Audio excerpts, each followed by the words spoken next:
वसुदेवसुतं देवं कंसचाणूरमर्दनं देवकी परमानन्दं कृष्णं वन्दे जगद्गुरुं श्रीकृष्णं वन्दे जगद्गुरुम्. ಒಂದೊಂದು ಅಧ್ಯಾಯದಲ್ಲೂ ಒಂದೊಂದು ರೀತಿಯಾದಂತಹ ಜ್ಞಾನವನ್ನ ಭಗವಂತ ಕೊಡ್ತಾ ಬರ್ತಾನೆ. ಯಾವ ರೀತಿಯಾದಂತಹ ಜ್ಞಾನವನ್ನ ಈ 16ನೇ ಅಧ್ಯಾಯದಲ್ಲಿ ಕೊಡ್ತಾ ಇದ್ದಾನಪ್ಪ ಅಂತ ನೋಡೋದಿದ್ರೆ, ದೈವಿ ಸಂಪತ್ತು ಮತ್ತೆ ಆಸುರಿ ಸಂಪತ್ತು ಅನ್ನೋದು ಹೇಗಿದೆ, ಹೇಗಿರುತ್ತೆ, ಯಾಕೆ ಇಲ್ಲಿ ಇಷ್ಟೊಂದು ಹೇಳ್ತಾ ಇದ್ದಾನಪ್ಪ ಅಂತ ಅಂದ್ರೆ, ಈ ಎರಡರ ಅಂತರ ನಮಗೆ ತಿಳಿದಾಗ ನಮ್ಮ ಮೋಕ್ಷದ ದಾರಿ ಇನ್ನಷ್ಟು ಮಗದಷ್ಟು ಸುಲಭ ಆಗ್ತಾ ಹೋಗುತ್ತೆ. ಹಾಗಾಗಿ ಭಗವಂತ ನಾವು ಹೇಗಿರ್ಬೇಕು, ನೀನು ಯಾವ ಕಡೆ ಇದೀಯಾ, ಇದನ್ನ ನಮಗೆ ತಿದ್ದಿ ತೀಡಿ ಹೇಳ್ತಿದ್ದಾನೆ ಅಂದ್ರೆ ಖಂಡಿತವಾಗ್ಲೂ ತಪ್ಪಾಗೋದಿಲ್ಲ. ಹಾಗೆ ದೈವಿ ಸಂಪತ್ತು ಅಂದಾಗ ಹೇಗೆಲ್ಲ ಇದೆ ಅನ್ನುವಂತಹ ವಿವರಣೆಯನ್ನ 3 ಶ್ಲೋಕದಲ್ಲಿ ಆತ ಕೊಡ್ತಾ ಹೋದ್ರೆ, ಆಸುರಿ ಸಂಪತ್ತು ಹೇಗಿದೆ ಅನ್ನೋದನ್ನ ಈ ಉಳಿದ ಶ್ಲೋಕದಲ್ಲಿ ವಿವರಣೆಯನ್ನ ಭಗವಂತ ಕೊಡ್ತಾ ಬರ್ತಾನೆ. ಅಂದ್ರೆ ಆಸುರಿ ಸಂಪತ್ತು ಹೀಗೆಲ್ಲ ಇದೆ ನೋಡು ಅಂದ್ರೆ, ನಮಗೇನೆ ಆತ ಏನ್ ಮಾಡ್ತಾ ಇದ್ದಾನೆ, ನೀನು ಯಾವ ಸಂಪತ್ತನ್ನ ಹೊಂದಿದ್ದೀಯಾ ಅಂತ. ನಮ್ಮೆಲ್ಲರಿಗೂ ಸಂಪತ್ತು ಬೇಕೇ ಬೇಕು ಅಲ್ವಾ, ಸಂಪತ್ತಿಲ್ಲ ಅಂದ್ರೆ ಆಗೋದೇ ಇಲ್ಲ. ಆದ್ರೆ ಯಾವ ಸಂಪತ್ತನ್ನ ನೀನು ಹೊಂದಿದೀಯಾ, ನಿನ್ ಹತ್ರ ದೈವಿ ಸಂಪತ್ತು ಇದೆಯಾ ಅಥವಾ ನಿನ್ನ ಹತ್ರ ಆಸುರಿ ಸಂಪತ್ತಿದೆಯಾ, ನೀನೇ ತುಲನೆಯನ್ನ ಮಾಡ್ಕೋ. ಯಾಕೆಂದ್ರೆ ತಕ್ಕಡಿನೂ ನಮ್ ಕೈಲೇ ಕೊಟ್ಟಿದ್ದಾನೆ, ಅದರ ಗುಣಲಕ್ಷಣವನ್ನೂ ನಮಗೆ ಕೊಡ್ತಾ ಇದ್ದಾನೆ. ಹಾಗಾಗಿ ಇದರಲ್ಲಿ ಹೇಳ್ತಾ ಹೋಗ್ತಾನೆ. ಹಾಗೆ ಈ ಮುಂದಿನ ಶ್ಲೋಕದಲ್ಲಿ ಹೇಳ್ತಾ ಹೋಗ್ತಾನೆ, ದೈವಿ ಅಂದ್ರೆ ದಿವ್ಯವಾದ ಸಂಪತ್ತುಗಳು, ವಿಮೋಕ್ಷಾಯ ವಿಮೋಚನೆಗಾಗಿ, ನಿಬಂಧಾಯ ಬಂಧನಕ್ಕಾಗಿ, ಆಸುರಿ ಗುಣಗಳು ಮತ ಎಂದು ಪರಿಗಣಿಸಿವೆ. ಮಾ ಶುಚಃ ಅಂದ್ರೆ ಶುಚ ಇಲ್ಲದೆ ಇರುವುದು, ಸಂಪತ್ತುಗಳನ್ನು, ದೈವಿಂ ದಿವ್ಯವಾದ, ಅಭಿಜಾತಃ ತಳೆದು ಹುಟ್ಟಿದವನು, ಅಸಿ ಆಗಿದ್ದೆಯೇ ಪಾಂಡವ ಪಾಂಡುಪುತ್ರನೇ. ಅಂದ್ರೆ ವಿಶೇಷವಾಗಿ ಇಲ್ಲಿ ಯಾಕೆ ಈ ಎಲ್ಲಾ ಗುಣಗಳನ್ನ ಹೇಳ್ತಾ ಇದ್ದಾನಪ್ಪ ಅಂತ ಅಂದ್ರೆ, ಯಾಕೆ ನಾವು ಈ 2 ಗುಣಗಳ ಬಗ್ಗೆ ತಿಳಿಬೇಕು. ಯಾಕೆ ಅಂತ ಅಂದ್ರೆ, ನಾವು ಯಾವಾಗ ಸಾಧನೆ ಮಾಡುವುದಕ್ಕೆ ಹೊರಡ್ತೀವಿ ಅಂದ್ರೆ, ಭಗವಂತನೇ ಬೇಕು ಅಂತ ನಾವು ಇಷ್ಟ ಪಡ್ಬೇಕಾದ್ರೆ, ಅಂದ್ರೆ ಭಗವಂತನೇ ನಮ್ಮ ದಿವ್ಯ ಸಂಪತ್ತು ಅಂತ ನಮ್ಮ ತಲೆಯಲ್ಲಿರುತ್ತೆ, ಅವನೇ ನಮ್ಮ ಸಾಧನೆ ಆಗಿರ್ತಾನೆ. ಆ ರೀತಿ ನಾವು ಸಾಧನೆ ಮಾಡಲು ಹೊರಟಾಗ ಈ ಗುಣಗಳು ಮುಖ್ಯ ಪಾತ್ರಗಳನ್ನ ಹೊರತಾ ಹೋಗುತ್ತೆ. ಈ ಎರಡು ಗುಣಗಳೇ ನಮ್ಮನ್ನ ಮೇಲಕ್ಕೆ ಹಾಗೂ ಪಾತಾಳಕ್ಕೆ ಕುಸಿಯೋದಕ್ಕೆ ಕಾರಣ ಆಗ್ತಾ ಹೋಗತ್ತೆ. ಅಂದ್ರೆ ಹೇಳ್ತೀವಲ್ಲ, ಈ ಗುಣ ಇದ್ರೆ ನೀನ್ ಮೇಲ್ ಹೋಗ್ತೀಯಾ, ಈ ಗುಣ ಇದ್ರೆ ನೀನು ಕೆಳಗೆ ಹೋಗ್ತೀಯಾ. ಹಾಗೆ ದೈವಿ ಸಂಪತ್ತು ಯಾವಾಗ ನಮ್ಮಲ್ಲಿ ಹೆಚ್ಚಿಗೆ ಆಗ್ತಾ ಹೋಗುತ್ತೆ, ಯಾವಾಗ ನಮ್ಮಲ್ಲಿ ನಾವು ಆ ದೈವಿ ಗುಣಗಳನ್ನ ಹೊಂದಿರ್ತೀವಿ, ಆಗ ನಾವು ಮೇಲಕ್ಕೆ ಏರ್ತಾ ಹೋಗ್ತೀವಿ. ಅಂದ್ರೆ ಮೋಕ್ಷದ ಕಡೆಗೆ ಹೋಗ್ತೀವಿ. ಯಾವಾಗ ಆಸುರಿ ಸಂಪತ್ತು ಹೆಚ್ಚಾಗ್ತಾ ಹೋಗುತ್ತೆ, ಒಬ್ವಿಯಸ್ಲಿ ನಾವು ಪಾತಾಳಕ್ಕೆ ಹೋಗ್ತಾ ಹೋಗ್ತೀವಿ. ಅಷ್ಟೇ ಅಲ್ಲ, ಬಂಧನಕ್ಕೆ ನಾವು ಸಿಲುಕ್ತಾ ಹೋಗ್ತೀವಿ. ಅದನ್ನ ಎಷ್ಟು ಸುಂದರವಾಗಿ ಹೇಳ್ತಾನಪ್ಪ ಭಗವಂತ ಅಂತ ಅಂದ್ರೆ, ದೈವಿ ಸಂಪತ್ ವಿಮೋಕ್ಷಾಯ ಅಂದ್ರೆ, ದೈವಿ ಸಂಪತ್ತು ನಮ್ಮನ್ನ ಮೋಕ್ಷದ ಕಡೆಗೆ ಕರೆದುಕೊಂಡು ಹೋಗುತ್ತೆ. ನಾವು ದೇವರ ಬಳಿ ಹೋಗ್ಬೇಕು ಅಂದಾಗ ಈ ಸಂಪತ್ತು ನಮಗೆ ಇರಲೇಬೇಕು. ಇಲ್ಲ ಅಂದ್ರೆ ಏನಾಗುತ್ತೆ ಅಂದ್ರೆ, ನಾವು ಮಾಡೋ ಎಲ್ಲಾ ಕೆಲಸಗಳು ಕಾರ್ಯಗಳು ಸಹ ಕೇವಲ ಬೂಟಾಟಿಕೆ ಆಗ್ತಾ ಹೋಗುತ್ತೆ. ಅಂದ್ರೆ ಈಗ ನಾವು ಹೊರಗಿನಿಂದ ಹೌದು ನಾನು ಭಗವಂತನ ಭಕ್ತೆ ಅಥವಾ ಭಗವಂತನನ್ನ ತುಂಬಾ ನಂಬ್ತೀನಿ ಅಂತ ಹೇಳಿ ಹಾರಗಳು ಹಾಕೊಳ್ಳೋದು, ಆ ವಿಭೂತಿಗಳನ್ನ ಹಾಕೊಳ್ಳೋದು, ಗಂಧವನ್ನ ಹಾಕೊಳ್ಳೋದು, ಈ ರೀತಿ ಕೇವಲ ತೋರ್ಪಡಿಕೆಗೆ ನಮ್ಮ ಭಕ್ತಿ ಇರಬಾರದು. ಅದು ಕೇವಲ ಬೂಟಾಟಿಕೆ ಆಗುತ್ತೆ. ಹಾಗಿದ್ರೆ ಹೇಗಿರ್ಬೇಕು ಅಂದ್ರೆ ನಾವು ಮೊದ್ಲೇ ತಿಳಿದ ಹಾಗೆ ಅಭಯಂ ಇರಬೇಕು, ಸತ್ವ ಸಂಶುದ್ಧಿ ಇರಬೇಕು, ಜ್ಞಾನಯೋಗ ಇರಬೇಕು, ತ್ಯಾಗ, ಶಾಂತಿ, ದಯೆ, ಅಹಿಂಸೆ, ತೇಜಸ್ಸು ಇರಬೇಕು, ಕ್ಷಮ ಇರಬೇಕು, ದ್ಯುತಿ ಇರಬೇಕು, ಶೌಚ ಇರಬೇಕು. ಈ ರೀತಿ ಏನು ಭಗವಂತ 26 ಗುಣಗಳನ್ನ ಹೇಳ್ದ, ಅದನ್ನ ನಾನು ನನ್ನ ಜೀವನದಲ್ಲಿ ಅಳವಡಿಸಿಕೊಂಡ್ರೆ ಮಾತ್ರ. ಅದು ಬಿಟ್ಟು ಕೇವಲ ಹೊರಗಿನಿಂದ ಅಲಂಕಾರಗಳಿರಬಹುದು, ಅಥವಾ ಆ ದೇವಸ್ಥಾನಕ್ಕೆ ಹೋಗುವುದು, ಜಪ ತಪ ಎಲ್ಲವುದೂ ಸಹ ಏನಾಗ್ತಾ ಹೋಗುತ್ತೆ, ಈ ದೈವಿ ಗುಣಗಳು ಇಲ್ಲ, ದೈವಿ ಸಂಪತ್ತು ಇಲ್ಲ ಅಂತ ಅಂದ್ರೆ ಅದು ಕೇವಲ ಬೂಟಾಟಿಕೆ ಆಗ್ತಾ ಹೋಗತ್ತೆ. ಅಷ್ಟೇ ಅಲ್ಲ, ಇಲ್ಲಿ ಎಷ್ಟು ಸುಂದರವಾಗಿ ಹೇಳ್ತಾ ಹೋಗ್ತಾನೆ ಅಂತ ಅಂದ್ರೆ ವಿಮೋಕ್ಷ ಅಂತ ಹೇಳ್ತಾನೆ. ಬರೀ ಮೋಕ್ಷಾಯ ಅಂತ ಹೇಳಲ್ಲ, ವಿಮೋಕ್ಷ ಅನ್ನೋ ಒಂದು ಪದವನ್ನ ಬಳಸ್ತಾ ಹೋಗ್ತಾನೆ. ಯಾಕೆ ಇಲ್ಲಿ ವಿಮೋಕ್ಷ ಅಂತ ಬಳಸ್ತಾ ಇದ್ದಾನಪ್ಪ ಅಂತ ಅಂದ್ರೆ ವಿ ಫಾರ್ ವಿವಿಧತೆ. ಮೋಕ್ಷ ಅಂದ್ರೆ ನಮಗೆ ಗೊತ್ತು, ಭಗವಂತನನ್ನ ಸೇರೋದು. ವಿಮೋಕ್ಷ ಅಂದ್ರೆ ವಿವಿಧತೆ ಇರುತ್ತೆ. ವಿವಿಧತೆ ಹೇಗಿರುತ್ತೆ?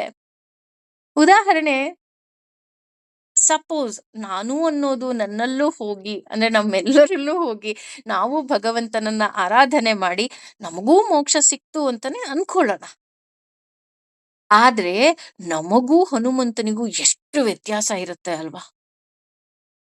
ಹನುಮಂತನೂ ಮೋಕ್ಷ ಪಡೆದ, ನಾವು ಮೋಕ್ಷ ಪಡೆದ್ವಿ ಅಂತ ಅಂದ್ರೂ ಸಹ ಹನುಮಂತನ ಲೆವೆಲ್ಲೇ ಬೇರೆ, ನಮ್ಮ ಲೆವೆಲ್ಲೇ ಬೇರೆ ಅಲ್ವಾ? ಯಾಕೆ ಅಂತ ಅಂದ್ರೆ ನಾವು ಮೋಕ್ಷವನ್ನ ಪಡಿಬಹುದು, ಪಡೆಯೋದಿಕ್ಕೆ ಸಾಧ್ಯ ಇಲ್ಲ ಅಂತ ಹೇಳ್ತಾ ಇಲ್ಲ. ಆದ್ರೆ ನಮ್ಮ ನಮ್ಮ ಯೋಗ್ಯತೆಗೆ ತಕ್ಕ ಹಾಗೆ ಸಿಗ್ತಾ ಹೋಗುತ್ತೆ. ಈಗ ಉದಾಹರಣೆ ಹೇಳ್ಬೇಕು ಅಂತ ಅಂದ್ರೆ, ಒಂದು ಪಂಕ್ತಿಯಲ್ಲಿ ದೊಡ್ಡವರು ಚಿಕ್ಕವರು ಎಲ್ಲರೂ ಊಟಕ್ಕೆ ಕೂತಿರ್ತಾರೆ. ಒಂದು ಮಗು ಸಪೋಸ್ ಒಂದು ಚಪಾತಿಯನ್ನ ತಿಂತು ಅಂತ ಅನ್ಕೊಳ್ಳೋಣ. ದೊಡ್ಡವರು 4-5 ಚಪಾತಿಯನ್ನ ತಿಂದ್ರು. ಅಯ್ಯೋ, ಅವ್ರು ನೋಡು 4-5 ಚಪಾತಿ ತಿಂದ್ರು, ಅವ್ರಿಗೆ ಹೊಟ್ಟೆ ತುಂಬ್ತು, ಈ ಮಗು ಬರೀ ಒಂದೇ ಒಂದ್ ಚಪಾತಿ ತಿಂತಪ್ಪ, ಇದು ಹೊಟ್ಟೆನೇ ತುಂಬಿಲ್ಲ ಅಂತ ಹೇಳಲಿಕ್ಕೆ ಆಗತ್ತಾ? ಆಗಲ್ಲ. ಯಾಕೆಂದ್ರೆ ಆ ಮಗು ಕೆಪಾಸಿಟಿನೇ ಅಷ್ಟು, ಅದಷ್ಟು ತಿಂದಿದೆ, ಅದಕ್ಕೆ ಹೊಟ್ಟೆ ತುಂಬಿದೆ. ನಾವು ಅದನ್ನ ದೊಡ್ಡವ್ರಿಗೆ ಕಂಪೇರ್ ಮಾಡೋದಿಕ್ ಆಗೋದೇ ಇಲ್ಲ ಅಲ್ವಾ?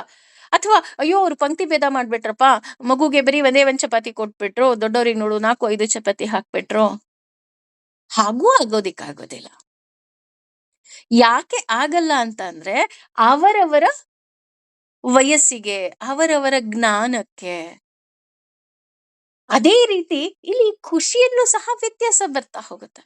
ಮಗುಗೆ ಒಂದು ಚಾಕ್ಲೇಟ್ ಕೊಟ್ರೆ ಖುಷಿ ಆಗಬಹುದು, ದೊಡ್ಡವರಿಗೆ ಭಗವಂತನ ನಾಮಸ್ಮರಣೆ ಕೇಳಿದ್ರೆ ಖುಷಿ ಆಗಬಹುದು. ದೊಡ್ಡವರು ಭಗವಂತನ ಸಹಸ್ರನಾಮವನ್ನ ನಿರರ್ಗಳವಾಗಿ ಹೇಳ್ಬೋದು. ಪುಟ್ಟ ಮಗು ರಾಮ ಅಂದ್ರೆ ಸಾಕು, ಅದಕ್ಕೆ ಅದರ ಮೋಕ್ಷ ಸಿಗ್ತಾ ಹೋಗಬಹುದು. ಈ ರೀತಿ ಆಗ್ತಾ ಹೋಗತ್ತೆ. ಹಾಗಾಗಿ ನಾವು ಇಲ್ಲಿ ಖುಷಿಯಲ್ಲೂ ಸಹ ನಾವೇನಾಗ್ತಾ ಹೋಗುತ್ತೆ, ವ್ಯತ್ಯಾಸವನ್ನ ನಾವು ಕಾಣ್ತಾ ಹೋಗ್ತೀವಿ. ಅದೇ ರೀತಿ ಇಲ್ಲಿ ಭಗವಂತ 2ನೇ ಪಾದದಲ್ಲಿ ಹೇಳ್ತಾ ಇದ್ದಾನೆ, ನಿಬಂಧಾಯ ಸುರೀಮತ. ನಿಬಂಧಾಯ ಅಂದ್ರೆ ಅಂದ್ರೆ ನಿಜವಾದ ಬಂಧನಕ್ಕೆ ನಾವು ಸಿಲುಕ್ತಾ ಹೋಗ್ತೀವಿ. ಅಂದ್ರೆ ಯಾವಾಗ ನಮ್ಮಲ್ಲಿ ಆಸುರಿ ಸಂಪತ್ತು ಹೆಚ್ಚಾಗ್ತಾ ಹೋಗುತ್ತೆ, ಆಗ ನಾವು ಬಂಧನಕ್ಕೆ ಸಿಲುಕ್ತಾ ಹೋಗ್ತೀವಿ. ಬಂಧನಕ್ಕೆ ಹೇಗೆ ಸಿಲುಕ್ತೀವಿ?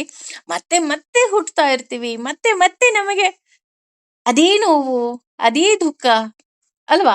ಸಂಬಂಧಗಳ ಬಂಧನದಲ್ಲಿ ನಾವಿರ್ತೀವಿ ಯಾವಾಗ್ಲೂ. ಸಂಬಂಧಗಳು ಬಂಧನನ ಅನ್ನೋದಾದ್ರೆ ಖಂಡಿತ ಹೌದು.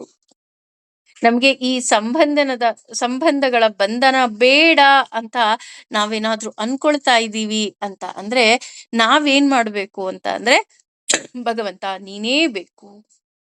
ಅದೇ ರೀತಿ ಇಲ್ಲಿ ದುರ್ಗುಣಗಳ ಬಂಧನಕ್ಕೆ ನಾವು ಒಳಗಾಗ್ತಾ ಹೋಗ್ತೀವಿ. ಆಸೆಗಳು, ಬೇಕು ಬೇಕು ಬೇಕು ಬೇಕು ಬೇಕು ಅನ್ನುವಂತಹ ಬಂಧನಕ್ಕೆ ನಾವು ಸಿಲುಕ್ತಾ ಹೋಗ್ತೀವಿ. ಈ ರೀತಿ ನಾವು ಸಿಲುಕಿದಾಗ ನಮಗೆ ಮತ್ತೆ ಮತ್ತೆ ಹೇಳ್ತೀವಲ್ಲ, ಇಲ್ಲೇ ಹುಟ್ಟು ಇಲ್ಲೇ ಸಾವು, ಪುನರಪಿ ಜನನಂ ಪುನರಪಿ ಮರಣಂ ಅನ್ನೋ ಹಾಗೆ ಮತ್ತೆ ಮತ್ತೆ ನಾವು ಇಲ್ಲಿ ಬಂಧನಕ್ಕೆ ಸಿಲುಕ್ತಾ ಹೋಗ್ತೀವಿ. ಹಾಗೇನೆ ಇಲ್ಲಿ ಭಗವಂತ ಹೇಳ್ತಾ ಹೋಗ್ತಾನೆ, ಮಾ ಶುಚ ಸಂಪದಂ ದೈವಿ ಅಂತ ಅಂದ್ರೆ ಅರ್ಜುನನ ಬಗ್ಗೆ ಇಲ್ಲಿ ಹೇಳ್ತಾ ಹೋಗ್ತಾನೆ. ಯಾಕೆ ನೀನ್ ಅಳ್ತೀಯ? ನೀನು ಯುದ್ಧ ಮಾಡಿದ್ರೆ ನಿನಗೆ ಯಾವುದೇ ಪಾಪಗಳು ಸಹ ನಿನಗೆ ತಟ್ಟೋದಿಲ್ಲ. ಯಾಕೆ ಅಂದ್ರೆ ಆಸುರಿ ಸಂಪತ್ತು ಇದ್ದವರಿಗೆ ಮಾತ್ರ ಇಲ್ಲಿ ಪಾಪ ಸುತ್ತತಾ ಹೋಗುತ್ತೆ. ಆದ್ರೆ ಇಲ್ಲಿ ಪಾಂಡವ ಅಂದ್ರೆ ಪಾಂಡುವಿನ ಪುತ್ರನಾಗಿದ್ದೀಯಾ ಅಂದ್ರೆ ಅಪ್ಪನೇ ಅಷ್ಟೊಂದು ದೈವ ಭಕ್ತ, ಅಷ್ಟೊಂದು ಆತ ಒಳ್ಳೆಯವನಾಗಿದ್ದ ಅಂದಾಗ ನಿನ್ನಲ್ಲೂ ಸಹ ಬೈ ಬ್ಲಡ್ ಅಂತ ಹೇಳ್ತಾರಲ್ಲ, ಆ ರೀತಿ ನೀನು ತಂದೆಯಿಂದ ನಿನಗೆ ಬಳುವಳಿಯಾಗಿ ಬಂದಿದೆ. ಹಾಗಾಗಿ ನಿನಗೆ ಯಾವುದೇ ರೀತಿಯಾಗಿ ನಿನಗೆ ತೊಂದರೆ ಆಗೋದಿಲ್ಲ. ನೀನ್ ಯುದ್ಧವನ್ನ ಮಾಡು. ಹಾಗೆ ದೈವಿ ಸಂಪದಂ ಅಭಿಜಾತೋಸಿ ಅಂದ್ರೆ ನೀನು ಹುಟ್ಟಿನಿಂದ ದೈವಿ ಸಂಪತ್ತನ್ನ ಹೊಂದಿದ್ದೀಯಾ, ನೀನು ಪಾಂಡುರಾಜನ ಮಗನಾಗಿದ್ದೀಯಾ. ಇದು ಯಾಕೆ ಇಲ್ಲಿ ಪದೇ ಪದೇ ಭಗವಂತ ಹೇಳ್ತಾ ಇದ್ದಾನೆ ಅಂತ ಅಂದ್ರೆ ಇದರಿಂದ ಸಜ್ಜನರಿಗೆ ಒಂದು ಧೈರ್ಯವನ್ನ ತುಂಬುತ್ತಾ ಇದ್ದಾನೆ. ಯಾವ ರೀತಿ? ಅಯ್ಯೋ ನಾನ್ ಮಾಡಿದ್ ತಪ್ಪಾ, ನಾನ್ ಮಾಡಿದ್ ಸರಿನಾ, ನನ್ ಮಾಡ್ತಾ ಇರೋದು ಏನಾದ್ರೂ ತಪ್ಪಾಯ್ತಾ ಅಂತ ನಾವು ಎಷ್ಟು ಜನ ಕೊರಗ್ತಾ ಇರ್ತೀವಿ. ಅವರಿಗೆಲ್ಲ ಒಂದು ಧೈರ್ಯವನ್ನ ತುಂಬುತ್ತಾನೆ. ಯಾಕೆ ಅಂತ ಅಂದ್ರೆ ಸತ್ತ ಬಳಿಕ ನೀವು ನರಕಕ್ಕೆ ಹೋಗುವುದಿಲ್ಲ, ಹೆದರ್ಕೋಬೇಡಿ. ಸಪೋಸ್ ನೀವು ಸ್ವರ್ಗಕ್ಕೆ ಹೋಗಿ ಸ್ವಲ್ಪ ದಿನ ಇದ್ದು ಮತ್ತೆ ನೀವು ಭೂಮಿಗೆ ಹುಟ್ಟು ಬರಬಹುದು, ಇಲ್ಲ ಅಂತ ನಾನು ಹೇಳ್ತಾ ಇಲ್ಲ. ಆದ್ರೆ ನೀವು ನರಕಕ್ಕಂತೂ ಹೋಗಲ್ಲ. ನೀವು ಸಜ್ಜನರಾಗಿದ್ದೀರಾ, ನೀವು ಯಾವ್ದ್ರ ಬಗ್ಗೆನೂ ಸಹ ತಲೆ ಕೆಡಿಸ್ಕೋಬೇಡಿ. ನಿಮಗೆ ಭಗವಂತನ ದಯೆ ಇದೆ, ಭಗವಂತನ ಆಶೀರ್ವಾದ ಇದೆ. ಇದರ ಮೂಲಕ ನಾವು ನಮ್ಮಲ್ಲಿರುವಂತಹ ಆಸುರಿ ಗುಣಗಳನ್ನ ಬಿಡುತ್ತಾ ಇನ್ನಷ್ಟು ಮತ್ತಷ್ಟು ನಾವು ದೈವಿ ಸಂಪತ್ತನ್ನ ನಾವು ಗಳಿಸ್ತಾ ಹೋಗ್ಬೇಕಾಗತ್ತೆ. We have to earn. ಹೇಗೆ? ನಮ್ಮ ನಡವಳಿಕೆಯಿಂದ, ನಮ್ಮ ವಿಚಾರಧಾರೆಯಿಂದ ಈ ರೀತಿ ಮಾಡಿದಾಗ ಮಾತ್ರ ಅದು ಸಾಧ್ಯ ಆಗತ್ತೆ. ಆಸುರಿ ಸಂಪತ್ತಿನ ಬಗ್ಗೆ ಇನ್ನಷ್ಟು ವಿವರಣೆಯನ್ನ ಕೊಡ್ತಾ ಹೋಗ್ತಾನೆ ಭಗವಂತ. ದ್ವೌ ಎರಡು, ಭೂತ ಸ್ವರ್ಗವು ಅಂದ್ರೆ ಸೃಷ್ಟಿಯ ಜೀವಿಗಳು, ಲೋಕೆ ಜಗತ್ತಿನಲ್ಲಿ, ಅಸ್ಮಿನ್ ಈ, ದೈವಃ ದೈವಿಕ, ಆಸುರಃ ಆಸುರಿ ಗುಣ, ಏವ ಖಂಡಿತವಾಗಿಯೂ, ಚ ಮತ್ತು ದೈವಿಕವು, ವಿಸ್ತಾರಶಃ ವಿಸ್ತಾರವಾಗಿ, ಪ್ರೋಕ್ತ ಹೇಳಲ್ಪಟ್ಟಿದೆ. ಆಸುರಂ ಆಸುರಿಯನ್ನು, ಪಾರ್ಥ ಪಾರ್ಥನೆ, ಮೇ ನನ್ನಿಂದ, ಶೃಣು ಕೇಳು ಅಂದ್ರೆ ನೀನ್ ಇನ್ನೂ ತಿಳ್ಕೊ. ಯಾಕೆ ತಿಳ್ಕೊ ಅಂತ ಅಂದ್ರೆ ನಮ್ಮಲ್ಲಿ ಒಂದು ಆಸೆ ಇರುತ್ತೆ. ಯಾರೋ ಒಬ್ರು ಫಸ್ಟ್ ರ್ಯಾಂಕ್ ಸ್ಟೂಡೆಂಟ್ ಇದ್ದಾರೆ ಅಂತ ಅನ್ಕೊಳ್ಳೋಣ, ಅಥವಾ ಯಾರಿಗೋ ಒಬ್ರಿಗೆ ತಿಳ್ಕೊಳ್ಳೋ ಆಸಕ್ತಿ ತುಂಬಾ ಇದೆ ಅಂತಾನು ಅನ್ಕೊಳ್ಳೋಣ. ಅವರು ಸಪೋಸ್ ಒಬ್ಬ ಸ್ಟೂಡೆಂಟ್ 10 ಗಂಟೆ ಮೇಲೆ ಫೋನ್ ಮಾಡಿ ಏನೋ ಒಂದು ಡೌಟ್ ಕೇಳಿದ್ರು ನಾವು ಕ್ಲಿಯರ್ ಮಾಡ್ತೀವಿ.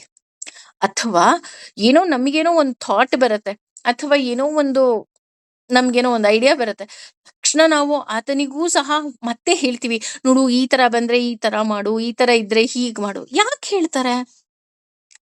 ಹಾಗಿದ್ರೆ ಅವನ ಮೇಲ್ ಮಾತ್ರ ಪ್ರೀತಿನ ಅಂತ ಅಂದ್ರೆ ಅವನ ಮೇಲ್ ಮಾತ್ರ ಪ್ರೀತಿ ಅಂತ ಅಲ್ಲ. ಇಲ್ಲಿ ನಿನಗೆ ಹೇಳ್ಕೊಟ್ರೆ ನೀನ್ ಇನ್ನೂ 10 ಜನರಿಗೆ ನೀನು ಮಾರ್ಗದರ್ಶಿ ಆಗ್ತಾ ಹೋಗ್ತೀಯಾ. ಅದೇ ರೀತಿ ಇಲ್ಲಿ ಅರ್ಜುನನ ಮೂಲಕ ಭಗವಂತ ನಮ್ಮೆಲ್ಲರಿಗೂ ಸಹ ಹೇಳ್ಕೊಡ್ತಾ ಹೋಗ್ತಾನೆ. ದ್ವೌ ಭೂತ ಸ್ವರ್ಗೇ ಲೋಕೇಸ್ಮಿನ್ ಅಂದ್ರೆ 2 ರೀತಿಯ ಜೀವರಾಶಿಗಳನ್ನ ಭಗವಂತ ಸೃಷ್ಟಿ ಮಾಡ್ತಾ ಹೋಗ್ತಾನೆ. ಯಾವ್ಯಾವುದು ಅಂತ ಅಂದ್ರೆ ಒಂದು ದೈವ ಗುಣ ಇರುವಂತಹದ್ದು ಅಂದ್ರೆ ದೈವಿ ಸಂಪತ್ತು ಹೊಂದಿರುವಂತಹ ಜೀವಿಗಳು, ಇನ್ನೊಂದು ಆಸುರಿ ಸಂಪತ್ತನ್ನ ಹೊಂದಿರುವಂತಹ ಜೀವಿಗಳು. ಯಾಕೆ ಇಲ್ಲಿ ಇದೆರಡರ ಬಗ್ಗೆನೇ ಹೇಳ್ತಾ ಇದ್ದೀನಪ್ಪ ಅಂತ ಅಂದ್ರೆ ಯೂಶಲಿ ಯಾವಾಗ್ಲೂ ಅಷ್ಟೇ ಯುದ್ಧ ಅನ್ನೋದು ಆಗೋದು ಈ 2 ಗುಣಗಳ ನಡುವೆ. ನಾವ್ ಹೇಳ್ತೀವಲ್ಲ, ಯಾವಾಗ್ಲೂ ದೇವತೆಗಳು ಮತ್ತು ಅಸುರರ ನಡುವೆ ಯುದ್ಧ ಆಯ್ತು ಅಂತ ಅಂದ್ರೆ ಕೇವಲ ದೇವತೆಗಳು ಅಸುರರು ಅಷ್ಟೇ ಅಲ್ಲ, ಇಲ್ಲಿ ದೈವಿ ಸಂಪತ್ತು ಮತ್ತು ಅಸುರ ಸಂಪತ್ತಿನ ನಡುವೆಯೂ ಸಹ ಯುದ್ಧ ಆಗ್ತಾ ಹೋಗತ್ತೆ. ದೈವ ಆಸುರ ಏವಚ ಅಲ್ವಾ? ಅಲ್ಲಿ ಇಬ್ರು ಜಗಳ ಕಾಯ್ತಾ ಇದ್ದಾರೆ, ಇಬ್ರು ಕಿತ್ತಾಡ್ತಾ ಇದ್ದಾರೆ, ಅಥವಾ ಇಬ್ರು ಆ, ಯುದ್ಧವನ್ನ ಮಾಡ್ತಿದ್ದಾರೆ ಅಂದ್ರೆ ಅಲ್ಲಿ ಎರಡೇ ಇರುತ್ತೆ. ಒಂದು ದೈವಿ ಸಂಪತ್ತು ಇರುತ್ತೆ, ಮತ್ತು ಇನ್ನೊಂದು ಆಸುರಿ ಸಂಪತ್ತು ಇರುತ್ತೆ. ಈ ಎರಡು ಸಂಪತ್ತುಗಳಿಂದಲೇ ಯಾವಾಗಲೂ ಸಹ ಯುದ್ಧ ಆಗೋದು. ಹಾಗೇನೆ ದೈವೋ ವಿಸ್ತರಶ ಪ್ರೋಕ್ತಃ ಅಂದ್ರೆ ದೈವಿ ಗುಣವನ್ನ ವಿಸ್ತಾರವಾಗಿ ಹೇಳ್ತೀನಿ. ಯಾಕೆ ಇಲ್ಲಿ ದೈವಿ ಗುಣವನ್ನೇ ವಿಸ್ತಾರವಾಗಿ ಹೇಳ್ತೀನಿ ಅಂತ ಇಲ್ಲಿ ಭಗವಂತ ಹೇಳ್ತಿದ್ದಾನಪ್ಪ ಅಂತ ಅಂದ್ರೆ, ಈಗ ಆಸುರಿ ಸಂಪತ್ತಿನ ಬಗ್ಗೆ ನೀನ್ ತಿಳ್ಕೊ. ಅಂದ್ರೆ ಆಲ್ರೆಡಿ ನಾನು ದೈವಿ ಸಂಪತ್ತಿನ ಬಗ್ಗೆ ವಿಸ್ತಾರವಾಗಿ ಹೇಳ್ಬಿಟ್ಟಿದ್ದೇನಲ್ವಾ 3 ಶ್ಲೋಕದಲ್ಲಿ. ಈಗ ಇನ್ನಷ್ಟು ಮಗದಷ್ಟು ಆಸುರಿ ಸಂಪತ್ತಿನ ಬಗ್ಗೆ ಹೇಳ್ತೀನಿ, ನೀನು ಕೇಳು. ಅದಕ್ಕೆ ಇಲ್ಲಿ ಹೇಳ್ತದ್ದು ಶೃಣು, ಕೇಳು. ಯಾಕೆ ಅಂತ ಅಂದ್ರೆ ಈ ಆಸುರಿ ಗುಣಗಳನ್ನೇ ನಾವು ಬಿಡಬೇಕಾಗಿರೋದು. ಈಗ ಯಾವುದೋ ಒಂದು ಎಕ್ಸಾಮ್ಗೆ ಹೋಗ್ತೀವಿ ಅಂದಾಗ ನೀವು ಈ ರೀತಿ ಹೋಗ್ಬೇಕು ಅಂತ ಕೆಲವು ಇನ್ಸ್ಟ್ರಕ್ಷನ್ಸ್ ಕೊಟ್ಟಿರ್ತಾರೆ. ಕೊಡೋದ್ರ ಜೊತೆಗೆ ನಾವು ಪರ್ಟಿಕ್ಯುಲರ್ ಆಗಿ ಹೇಳ್ತೀವಿ, ಇಲ್ಲ ನೀವು ಇದನ್ನ ಹಾಕೊಂಡು ಹೋಗ್ಲೇಬಾರ್ದಂತೆ, ಇದನ್ನ ತಗೊಂಡ್ ಹೋಗ್ಲೇಬಾರ್ದಂತೆ. ಉದಾಹರಣೆ ಅದು ಒಂದು, ಈಗ ಹಿಮವದ್ ಗೋಪಾಲ ಸ್ವಾಮಿ ಬೆಟ್ಟ ಅಂತಾನೆ ಅನ್ಕೊಳ್ಳೋಣ. ಅಲ್ಲಿಗೆ ಹೋಗ್ಬೇಕಾದ್ರೆ ನಾವು ಟ್ರೆಡಿಷನಲ್ ಡ್ರೆಸ್ ಹಾಕೊಂಡು ಹೋಗ್ಬೇಕು. ಅಲ್ಲಿ ಕೃಷ್ಣನ್ ದೇವಸ್ಥಾನ ಇದೆ, ಕೃಷ್ಣಂಗ್ ಅವಲಕ್ಕಿ ಇಷ್ಟ, ತುಳಸಿ ಇಷ್ಟ, ಇದೆಲ್ಲ ನಮಗೆ ಗೊತ್ತಿರುತ್ತೆ. ಅದ್ರ ಜೊತೆ ಕೆಲವು ಮಾಡ್ಲೇಬಾರ್ದು. ಏನ್ ಮಾಡ್ಬಾರ್ದು? ಪ್ಲಾಸ್ಟಿಕ್ ನ ತಗೊಂಡು ಹೋಗ್ಲೇಬಾರ್ದು. ಆ ರೀತಿ ಮಾಡಲೇಬಾರ್ದು ಅನ್ನೋದು ಯಾವಾಗ ನಮಗೆ ತಿಳಿತಾ ಹೋಗುತ್ತೆ, ಆಗ ನಾವು ಏನೇನನ್ನ ಬಿಡಬೇಕು ಅನ್ನೋದು ನಮಗೆ ಗೊತ್ತಾಗ್ತಾ ಹೋಗುತ್ತೆ. ಹಾಗಾಗಿ ಇಲ್ಲಿ ಭಗವಂತ ಏನ್ ಮಾಡ್ತಾ ಹೋಗ್ತಾನೆ, ಈ ಎರಡು ವಿಧದ ಜೀವಿಗಳಿದೆ, ಒಂದು ದೈವಿ ವರ್ಗ ಮತ್ತೆ ಇನ್ನೊಂದು ಆಸುರಿ ವರ್ಗ. ಹಾಗಾಗಿ ದೈವಿ ಗುಣಗಳನ್ನ ಈಗಾಗ್ಲೇ ನಾನು ಹೇಳಿರೋದ್ರಿಂದ ಮತ್ತಷ್ಟು ಮಗದಷ್ಟು ನಿನಗೆ ಆಸುರಿ ಗುಣಗಳ ಬಗ್ಗೆ ಹೇಳ್ತೀನಿ. ಯಾಕೆ ಇಲ್ಲಿ ಭಗವಂತ ಆಸುರಿ ಗಣಗಳ ಬಗ್ಗೆನೇ ಹೇಳ್ತಾನಪ್ಪ ಅಂತ ಅಂದ್ರೆ, ಯಾವಾಗಲೂ ಸಹ ಯುದ್ಧ ಆಗೋದು ಇವೆರಡರ ನಡುವೆ. ಆದ್ರೆ ಭಗವಂತನಿಗೆ ಇಬ್ಬರೂ ಸಹ ಮಕ್ಕಳೇ ಅಲ್ವಾ? ದೇವತೆಗಳು ಅಂದ ತಕ್ಷಣ ಅವನಿಗೆ ಪ್ರೀತಿನೂ ಇಲ್ಲ, ಅಥವಾ ಅಸುರರು ಅಂದ ತಕ್ಷಣ ಅವನಿಗೆ ಯಾವುದೇ ರೀತಿಯಾದಂತಹ ದ್ವೇಷವೂ ಸಹ ಇಲ್ಲ. ಆದ್ರೆ ನಾನು ಭಗವಂತನ ಬಳಿ ಹೋಗಬೇಕು ಅಂತ ಅಂದಾಗ, ನಾನು ಭಗವಂತನಿಗೆ ಹತ್ತಿರ ಆಗ್ಬೇಕು, ಭಗವಂತನನ್ನ ಪ್ರೀತಿಸ್ಬೇಕು ಅಂದಾಗ ನಾನು ಇನ್ನಷ್ಟು ದೈವಿ ಗುಣವನ್ನೇ ನಾನು ಬೆಳೆಸ್ಕೋಬೇಕು. ಹಾಗಾಗಿ ಆಸುರಿ ಗುಣಗಳು ಇದೆ ಅಂದ ತಕ್ಷಣ ನಾನು ಬಿಟ್ಟು ಹೋಗಬಹುದು ಅನ್ನುವ ಒಂದು ಕಾರಣದಿಂದ ಈ ಉಳಿದ ಎಲ್ಲ ಶ್ಲೋಕಗಳಲ್ಲಿ ಭಗವಂತ ಏನ್ ಮಾಡ್ತಾ ಹೋಗ್ತಾನೆ, ಆಸುರಿ ಗುಣಗಳು ಹೇಗಿದೆ ಅನ್ನುವಂತಹ ವಿವರಣೆಯನ್ನೇ ಇಲ್ಲಿ ಕೊಡ್ತಾ ಹೋಗ್ತಾನೆ. ಅದೇ ರೀತಿ ಮುಂದುವರೆದು ಹೇಳ್ತಾ ಹೋಗ್ತಾನೆ, ಪ್ರವೃತ್ತಿಂ ಅಂದ್ರೆ ಸಮಾಜವಾಗಿ ವರ್ತಿಸುವವನು, ಚ ಕೂಡ ನಿವೃತ್ತಿಂ ಸಮಾಜವಾಗಿ ಮಾಡದಿರುವವುದು, ಚ ಮತ್ತು ಜನಾಹ ಅಂದ್ರೆ ವ್ಯಕ್ತಿಗಳು, ನ ವಿದುಹು ತಿಳಿದಿರುವುದಿಲ್ಲ, ಆಸುರಃ ಆಸುರೀ ಗುಣದ, ಚ ಎಂದಿಗೂ ಇಲ್ಲ, ಶೌಚಂ ಶುಚಿತ್ವವು, ನ ಇಲ್ಲ, ಅಪಿ ಕೂಡ, ಚ ಮತ್ತು ಆಚಾರಃ ಆಚಾರವು, ನ ಎಂದಿಗೂ ಇಲ್ಲ, ಸತ್ಯಂ ಸತ್ಯವು, ತೇಷುಹು ಅವರಲ್ಲಿ, ವಿದ್ಯತೆ ಇರುತ್ತದೆ. ಅಂದ್ರೆ ಆಸುರಿ ಗುಣ ಪ್ರಾಕೃತಿಕವಾಗಿ ಯಾವ ರೀತಿ ಇರುತ್ತೆ, ಏನು ಮಾಡಬಹುದು ಅಂತ ಇಲ್ಲಿ ಮತ್ತೆ ವಿವರಣೆಯನ್ನ ಕೊಡ್ತಾ ಹೋಗ್ತಾನೆ ಭಗವಂತ. ಯಾರು ಆಸುರಿ ಸಂಪತ್ತನ್ನ ಹೊಂದಿರ್ತಾರೆ ಅವರೇ ಅಸುರರು. ಅವರು ಹೇಗಿರ್ತಾರೆ, ಅವರನ್ನ ಹೇಗೆ ನಾವು ಗುರುತಿಸಬಹುದು? ಈಗ ಈಗ ದೈವಿ ಅಥವಾ ದೇವತೆಗಳು ಅಂತ ತಕ್ಷಣ ನಮ್ಗೆ already we are having some idea.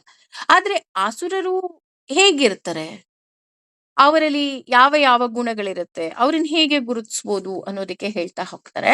ಪ್ರಕೃತಿಂಚ ನಿವೃತ್ತಿಂಚ ಅಂದ್ರೆ ಇವರಿಗೆ ಪ್ರಕೃತಿ ಗೊತ್ತಿರೋದಿಲ್ಲ, ಹಾಗೆ ನಿವೃತ್ತಿ ಬಗ್ಗೆಯೂ ಸಹ ಗೊತ್ತಿರೋದಿಲ್ಲ. ಅಂದ್ರೆ ಯಾವುದರಲ್ಲಿ ನಾನು ನನ್ನನ್ನ ತೊಡಗಿಸ್ಕೊಳ್ಬೇಕು ಅಂತ ಇವರಿಗೆ ಸರಿಯಾಗಿ ಗೊತ್ತಿರೋದಿಲ್ಲ. ಪ್ರಕೃತಿ ಅಂದ್ರೆ ನಾನು ಏನ್ ಮಾಡ್ಬೇಕು? ನಿವೃತ್ತಿ ಯಾವುದನ್ನ ನಾನು ಬಿಡಬೇಕು? ನಾವೇನ್ ಅನ್ಕೊಂತೀವಿ ನಿವೃತ್ತಿ ಅಂದ ತಕ್ಷಣ 60 ವರ್ಷ ಆದ್ಮೇಲೆ ರಿಟೈರ್ಡ್‌ಮೆಂಟು, ಓಕೆ ಕೆಲ್ಸ ಬಿಡ್ಬೇಕು ಅಂತ ಅಷ್ಟೇ ನಮಗೆ ಗೊತ್ತಿರೋದು. ಅದಲ್ಲ. ನಿವೃತ್ತಿ ಅಂದ್ರೆ ನಾನು ಯಾವ ಯಾವ ಗುಣಗಳನ್ನ ಬಿಡಬೇಕು? ಹಾಗೇನೆ ಯಾವುದ್ರಲ್ಲಿ ನಾನು ತೊಡಗಿಸ್ಕೋಬೇಕು? ನೋಡಿ, ಯಾವುದ್ರಲ್ಲಿ ತೊಡಗಿಸ್ಕೋಬೇಕು ಅಂತನೂ ಗೊತ್ತಿರೋದಿಲ್ಲ. ಹಾಗೇನೆ ಯಾವುದನ್ನ ಬಿಡಬೇಕು ಅಂತನೂ ಸಹ ಗೊತ್ತಿರೋದಿಲ್ಲ. ಅದರಲ್ಲಿ ಯಾವುದರಿಂದ ನಿವೃತ್ತಿ ಹೊಂದಬೇಕು ಅಂತ ನಮಗೆ ಗೊತ್ತಾದಾಗ, ಹಾಗೂ ನಾನು ಯಾವುದನ್ನ ನಾನು ಅಳವಡಿಸ್ಕೋಬೇಕು ಅಂತ ಗೊತ್ತಾದಾಗ, ನನಗೆ ಎಲ್ಲವುದೂ ಸಹ ಸರಿಯಾಗಿ ನನಗೆ ತಿಳಿತಾ ಹೋಗುತ್ತೆ. ಧ್ಯಾನ, ಜಪ, ತಪ ಇದಿಷ್ಟೇ ಮುಖ್ಯನಾ ಅಂತ ನೋಡೋದಾದ್ರೆ, ಇದು ಕೇವಲ ತೋರ್ಪಡಿಕೆ ಆಗ್ತಾ ಹೋಗುತ್ತೆ. ಅಂದ್ರೆ ಧ್ಯಾನ ಇರ್ಬೋದು, ಜಪ ಇರ್ಬೋದು, ತಪ ಇರ್ಬೋದು, ಎಲ್ಲವುದೂ ಬೇಕು. ಆದ್ರೆ ಯಾಕೆ ಬೇಕು ಅಂದ್ರೆ, ನಮಗೆ ಒಳಗಿನಿಂದ ನಾನು ಭಗವಂತನನ್ನ ಪ್ರೀತಿಸೋದಕ್ಕೆ ಶುರು ಮಾಡಿದಾಗ ಮಾತ್ರ. ಅದು ಬಿಟ್ಟು ಒಳಗಿನಿಂದ ಎಲ್ಲ ನೈರ್ಮಲ್ಯವನ್ನ ಇಟ್ಕೊಂಡು ನಾನು ಹೊರಗಡೆ ಪೂಜೆಯನ್ನ ಮಾಡಿದಾಗ, ಪುನಸ್ಕಾರವನ್ನ ಮಾಡಿದಾಗ ನನಗೆ ಯಾವುದೇ ರೀತಿಯಾದಂತಹ ಫಲ ನನಗೆ ದೊರಕೋದಿಲ್ಲ. ಅವರು ಯಾವ ಮಾರ್ಗದಲ್ಲಿ ಹೋಗ್ತಾರೆ, ಅಂದ್ರೆ ಅವ್ರಿಗೆ ಯಾವುದು ನಿಜವಾದ ಸುಖ ಅಂತಾನೆ ಅವರಿಗೆ ಗೊತ್ತಿರೋದಿಲ್ಲ. ಹೇಗೆ ಅಂತ ಅಂದ್ರೆ, ಈಗ ನಮ್ಮ ಜನರೇಷನ್ ಗ್ಯಾಪ್ ಅಂತ ಏನ್ ಹೇಳ್ತೀವಿ, ಇದ್ರಲ್ಲಿ ನಾವ್ ಹೇಳ್ತಾ ಹೋಗ್ತೀವಿ ನೋಡಿ. ಮಜಾ ಮಾಡೋದೇ ಜೀವನ ಅಂತ ಅನ್ಕೊಂಡ್ಬಿಟ್ಟಿರ್ತಾರೆ. ಮಜಾ ಮಾಡೋದೇ ಜೀವನ ಅಲ್ಲ. ಅವರಿಗೆ ನಿಜವಾದ ಸುಖ ಅಂದ್ರೆ ಏನು ಅಂತಾನೆ ಗೊತ್ತಿರೋದಿಲ್ಲ ಅಂತ ಹೇಳ್ತಾ ಹೋಗ್ತಾರೆ. ಇದಕ್ಕೆ ತುಂಬಾ ಸುಂದರವಾಗಿ ಒಂದು ಉದಾಹರಣೆ ಸಮೇತ ಹೇಳ್ಬೇಕು ಅಂತ ಅಂದ್ರೆ, ಒಬ್ಬ ರೈತ ಏನ್ ಮಾಡ್ತಾನೆ, ವರ್ಷ ಪೂರ್ತಿ ಕಷ್ಟ ಪಡ್ತಾನೆ. ಮಳೆ ಬರ್ಲಿ, ಬಿಸಿಲಿರ್ಲಿ, ಅಥವಾ ಯಾವುದೇ ಒಂದು ಸಮಾಜ ಕಾರ್ಯಗಳಿರ್ಲಿ, ಅಥವಾ ಅವನ ಮನೆ ಫಂಕ್ಷನ್ ಇರ್ಲಿ, ಎಲ್ಲವುದನ್ನು ಬಿಟ್ಟು ಇಲ್ಲಪ್ಪ ನಾನು ಹೊಲಕ್ಕೆ ಹೋಗ್ಬೇಕು, ನಾನು ಗದ್ದೆಗೆ ಹೋಗ್ಬೇಕು, ನಾನು ನೀರ್ ಹಾಯಿಸ್ಬೇಕು, ನೀರ್ ಹಾಯಿಸ್ಲಿಲ್ಲ ಅಂದ್ರೆ ಗಿಡಗಳು ಒಣಗ್ ಹೋಗುತ್ತೆ, ಅದ್ರ ಬಗ್ಗೆನೇ ಅವನು ಚಿಂತನೆ ಮಾಡ್ತಾ ಇರ್ತಾನೆ. ನಮಗೆ 1 ವರ್ಷಗಳ ಕಾಲ ಯಾಕಿಷ್ಟು ಕಷ್ಟ ಪಡ್ತಾನೆ ಅಂತ ನೋಡ್ದವ್ರಿಗೆ ಅನ್ನಿಸ್ಬಹುದು. ಆದ್ರೆ ವರ್ಷದ ಕೊನೆಯಲ್ಲಿ ಅವನ ಬೆಳೆಯನ್ನ ಕಟಾವು ಮಾಡಿ ಮನೆಗೆ ತಂದು ಹಾಕಿದಾಗ ಅವನಿಗೆ ಏನು ಖುಷಿ ಸಿಕ್ಕುತ್ತೆ, ಆ ಖುಷಿಗೆ ನಾವು ಬೆಲೆ ಕೊಡೋದಿಕ್ ಸಾಧ್ಯನೇ ಇಲ್ಲ. ಅದೇ ಇನ್ನೊಬ್ಬ ರೈತ ಇರ್ತಾನೆ, ಅವನು ತುಂಬಾ ಸೋಂಬೇರಿಯಾಗಿರ್ತಾನೆ, ವರ್ಷ ಪೂರ್ತಿ ಎಂಜಾಯ್ ಮಾಡ್ತಾ ಇರ್ತಾನೆ. ಆದ್ರೆ ವರ್ಷದ ಕೊನೆಯಲ್ಲಿ ಅವನಿಗೆ ಸುಖ ಸಿಕ್ಕುತ್ತಾ ಅಂತ ನೋಡೋದಿದ್ರೆ, ಅವನಿಗೆ ವರ್ಷದ ಕೊನೆಯಲ್ಲಿ ಸುಖ ಸಿಕ್ಕೋದಿಲ್ಲ. ಈ ಮೊದಲನೇ ರೈತ ಏನ್ ಮಾಡ್ತಾನೆ, ಅವನು ವರ್ಷ ಪೂರ್ತಿ ಕಷ್ಟ ಪಟ್ರೂ ಸಹ ಮತ್ತೆ ವರ್ಷ ಪೂರ್ತಿ ಅವನು ಸುಖವಾಗೇ ಇರ್ತಾನೆ. ಯಾಕೆ? ಅವನ ಕೈಯಲ್ಲಿ ಬೆಳೆ ಇದೆ, ಬೆಳೆಯನ್ನ ಮಾರಬಹುದು, ಅವನ ಕುಟುಂಬಕ್ಕೆ ಆಹಾರವನ್ನ ಕೊಡಬಹುದು. ಆದ್ರೆ ಇವನು ವರ್ಷ ಪೂರ್ತಿ ಮಜಾ ಮಾಡ್ದವನ್ ಏನ್ ಮಾಡ್ತಾನೆ, ಅವನಿಗೆ ನಾವು ವಾವ್ ಶಬಾಷಪ್ಪ ನೀನ್ ತುಂಬಾ ಎಂಜಾಯ್ ಮಾಡಿದ್ಯಾ ಲೈಫ್ನ ಅಂತ ಅಂತೀವ? ಇಲ್ಲ. ಎಲ್ರೂ ಬೈತಾರೆ, ನಾವೆಲ್ಲ ಕೆಲಸ ಮಾಡ್ತಿದ್ವಿ, ನೀನ್ ಸೋಂಬೇರಿ ತರ ಮನೇಲಿ ಕೂತಿದ್ಯಾ, ನಿನಗೇನ್ ಸಿಕ್ತು ಇವಾಗ ಅಂತ. ಅದೇ ಕೆಲಸವನ್ನೇ ನಾವು ಮಾಡ್ತಾ ಇರೋದು. ನಾವ್ ಅನ್ಕೊಳ್ತಾ ಇದೀವಿ ಅಷ್ಟೇ, ನಾನು ಎಂಜಾಯ್ ಮಾಡ್ತಾ ಇದ್ದೀನಿ, ಪಾರ್ಟಿ ಮಾಡ್ತಾ ಇದ್ದೀನಿ. ಹಾಗಿದ್ರೆ ಇದೆಲ್ಲ ಮಾಡ್ಬಾರ್ದಾ? ಇದೆಲ್ಲ ಮಾಡ್ಬಾರ್ದು ಅಂತ ಅಲ್ಲ, ಆದ್ರೆ ನಮ್ಮ ಕರ್ತವ್ಯ ಏನು ಅನ್ನೋದನ್ನ ನಾವು ಮರಿಬಾರ್ದು. ಈಗ ಉದಾಹರಣೆ ಇನ್ನೂ ಚೆನ್ನಾಗಿ ಕೊಡಬೇಕು ಅಂತ ಅಂದ್ರೆ, ನಮ್ಮಲ್ಲಿ ಎಲ್ರೂ ಹೇಳ್ತಾರೆ, 20 ವರ್ಷ ನೀನು ಕಷ್ಟಪಟ್ಟು ಓದಿದ್ರೆ ಆಮೇಲೆ ನೀನು ಸುಖವಾಗಿ ಇರ್ಬೋದು ಅಲ್ವಾ? 10th ಓದ್ಬೇಕಾದ್ರೆ, ಅಥವಾ PUC ಓದ್ಬೇಕಾದ್ರೆ, ಅಥವಾ ಡಿಗ್ರಿ ಓದ್ಬೇಕಾದ್ರೆ, ಅಥವಾ ಮಾಸ್ಟರ್ ಡಿಗ್ರಿ ಮಾಡ್ಬೇಕಾದ್ರೆ ಎಲ್ರೂ ಹೇಳ್ತಾರೆ, ಇಲ್ಲ ಇನ್ನೊಂದ್ ಸ್ವಲ್ಪ ದಿನ ಕಷ್ಟಪಟ್ಬಿಡು, ನೀನ್ ಆರಾಮಾಗಿರ್ಬೋದು ಆಮೇಲೆ. ಯಾಕೆ? ನೀನು ಕಾಲೇಜ್ ಲೈಫ್ನ ನೀನ್ ಎಂಜಾಯ್ ಮಾಡ್ಲಿಲ್ಲ ಅಂದ್ರೂ ಪರವಾಗಿಲ್ಲ, ನೀನ್ ಕಷ್ಟಪಟ್ಟು ಓದಿದ್ಯಾ, ನಿಂಗ್ ಒಳ್ಳೆ ಕೆಲಸ ಸಿಕ್ಕುತ್ತೆ, ನೀನ್ ಒಂದ್ ಕಡೆ ಎಲ್ಲೋ ಸೆಟ್ಲ್ ಆಗ್ತೀಯ. ಅದು ಬಿಟ್ಟು ನೀನ್ ಕಾಲೇಜಿಗೆ ಹೋದಾಗೆಲ್ಲ ಮಜಾ ಮಾಡ್ತಾ ಇದ್ರೆ ನಿನಗೆ ಒಳ್ಳೆ ಕೆಲಸ ಎಲ್ಲಿಂದ ಸಿಕ್ಕುತ್ತೆ? ಸಿಕ್ಕುತ್ತಾ? ಅದೇ ರೀತಿ ಅದನ್ನೇ ನಾನು ರೈತನ ಎಕ್ಸಾಂಪಲ್ ಕೊಟ್ಟಿದ್ದು. ವರ್ಷ ಪೂರ್ತಿ ಅವನ್ ಕಷ್ಟಪಟ್ಟ, ಆದ್ರೆ ಅವನಿಗೆ ಬೆಳೆ ಸಿಕ್ತು. ಆದ್ರೆ ಇನ್ನೊಬ್ಬ ರೈತ ವರ್ಷ ಪೂರ್ತಿ ಮಜಾ ಮಾಡ್ದ, ಅವನಿಗೆ ಬೆಳೆ ಸಿಕ್ತಾ? ಸಿಕ್ಲಿಲ್ಲ. ಅದೇ ರೀತಿ ಇಲ್ಲಿ ನಾನು ಯಾಕೆ ಇಷ್ಟೊಂದು ಎಕ್ಸಾಂಪಲ್ಸ್ ಕೊಡ್ತಾ ಇದ್ದೀನಿ ಅಂತ ಅಂದ್ರೆ, ನಾವು ಯಾವುದನ್ನ ಸುಖ ಅಂತ ಹೋಗ್ತಾ ಇದ್ದೀವಿ, ಯಾವುದ್ರ ಹಿಂದೆ ನಾವು ಬೀಳ್ತಾ ಇದ್ದೀವಿ, ದಟ್ ಈಸ್ ನಾಟ್ ಸುಖ. ಅದು ಸುಖ ಅಲ್ಲ. ಅದು ನಮಗೆ ದುಃಖದ ಲೇಪನವನ್ನ ತಗೊಂಡು ಬಂದಿದೆ. ಅದು ನಮಗೆ ಗೊತ್ತಾಗ್ತಾ ಇಲ್ಲ. ಅದೇ ರೀತಿ ಕಡೆಗೆ ಸಿಗುವ ಸುಖ, ಫಲವೇ ಸುಖ ಅಂತ ಹೇಳ್ತಾ ಹೋಗ್ತಾರೆ. ಯೋಚನೆ ಇಲ್ಲದೆ ಸುಖ ಪಡೋನು ಯಾವತ್ತೂ ಸಹ ಅವನು ಸುಖವಾಗಿ ಇರೋದಕ್ಕೆ ಸಾಧ್ಯವೇ ಇಲ್ಲ. ಅದೇ ರೀತಿ ನ ಶೌಚ. ಶೌಚ ಅಂದ್ರೆ ಮಡಿ ಇರುವುದಿಲ್ಲ. ಇಲ್ಲಿ ಮಡಿ ಅಂದ ತಕ್ಷಣ ಮತ್ತೆ ಎಗೈನ್ ನಮ್ಮ ತಲೆಗೆ ಬರೋದು ಸ್ನಾನ ಮಾಡ್ಕೊಳ್ಳೋದು, ಮಡಿ ಬಟ್ಟೆಯನ್ನ ಹಾಕೊಳ್ಳೋದು. ಇಲ್ಲ, ನೀನು ಸ್ನಾನ ಮಾಡಿ ಕೇವಲ ಮಡಿ ಬಟ್ಟೆಯನ್ನ ಹಾಕೊಂಡು ನಿನ್ನ ಮನಸ್ಸಿನಲ್ಲಿ ಕಾಮ, ಕ್ರೋಧ, ಮೋಹ, ಲೋಭ, ಮದ, ಮಾತ್ಸರ್ಯ ಎಲ್ಲಾ ತುಂಬಿಕೊಂಡಿದ್ರೆ ವಾಟ್ ಈಸ್ ದ ಯೂಸ್? ಒಂದು ನೀರಿನ ಬಾಟ್ಲು ತಗೊಳ್ಳೋಣ.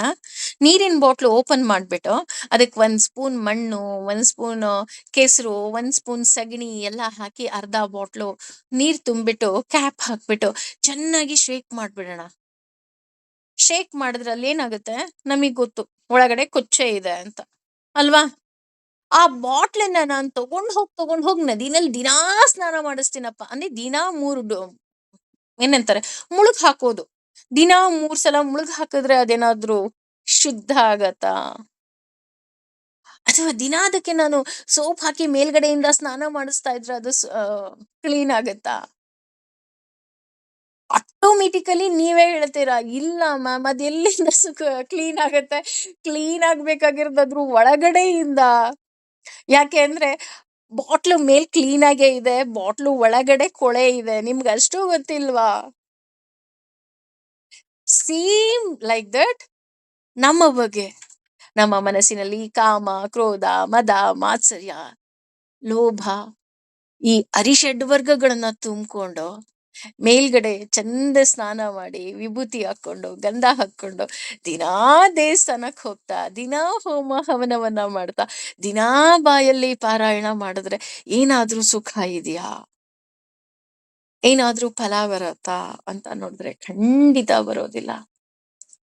ಇದು ಆಸುರಿ ಗುಣ. ಆಸುರಿ ಗುಣ ಅಂತ ಅಂದ್ರೆ ಅವನು ಯಾವತ್ತೂ ಸಹ ಮಡಿಯಾಗಿ ಇರೋದಿಲ್ಲ.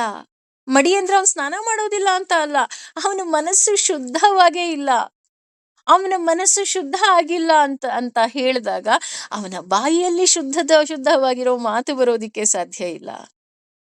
ಹೇಳ್ತೀವಲ್ಲ, ಒಬ್ಬ ಹುಡುಗ ಟೀ ತಗೊಂಡ್ ಹೋಗ್ತಾ ಇರ್ತಾನೆ, ಯಾರೋ ಬಂದು ಒಂದು ಆ ಡ್ಯಾಶ್ ಮಾಡಿದ ತಕ್ಷಣ ಟೀ ಚೆಲ್ತು. ಯಾಕೆ ಟೀ ಚೆಲ್ತು ಅಂದ್ರೆ ಅವ್ನ್ ಡ್ಯಾಶ್ ಹೊಡ್ದ ಅದಕ್ಕೆ ಟೀ ಚೆಲ್ತು ಅಂತ ಹೇಳೋರೇ ಹೆಚ್ಚು. ಆದ್ರೆ ನಮಗ್ ಗೊತ್ತಿಲ್ಲ, ಆ ಲೋಟದಲ್ಲಿ ಹಾಲ್ ಇದ್ದಿದ್ರೆ ಹಾಲ್ ಚೆಲ್ತಾ ಇತ್ತು, ನೀರ್ ಇದ್ದಿದ್ರೆ ನೀರ್ ಚೆಲ್ತಾ ಇತ್ತು. ಅದೇ ರೀತಿ ನಮ್ಮ ಮನಸ್ಸಿನಲ್ಲಿ ಏನಿರುತ್ತೋ ಅದೇ ಹೊರಗಡೆ ಬರುತ್ತೆ. ಯಾವಾಗ ನನ್ನ ಮನಸ್ಸಿನಲ್ಲಿ ಕಾಮ, ಕ್ರೋಧ, ಮೋಹ, ಲೋಭ, ಮದ, ಮಾತ್ಸರ್ಯ ಎಲ್ಲಾ ಇರುತ್ತೆ, ಒಂದು ಚಿಕ್ಕ ವಿಷಯಕ್ಕೆ ವಿ ವಿಲ್ ಸ್ಟಾರ್ಟ್ ಕೋಪ ಬರೋದಿಕ್ ಶುರು ಆಗತ್ತೆ. ಅಯ್ಯೋ ಇಲ್ಲ ರೀ, ಅವ್ರು ಕೋಪ ಮಾಡ್ಕೊಳ್ಳೋದಿಲ್ಲ, ಅವ್ರು ಯಾವಾಗ್ಲೂ ನಗ್ತಾ ಇರ್ತಾರೆ, ಅವ್ರು ಹಂಗ್ ಮಾಡಿದ್ರಲ್ಲ ಅದಕ್ಕೆ ಕೋಪ ಬಂತು ಅಂತ ನಮಗ್ ಅನ್ಸುತ್ತೆ. ತಪ್ಪೋದು, ಅದು ಬರ್ಬಾರ್ದು.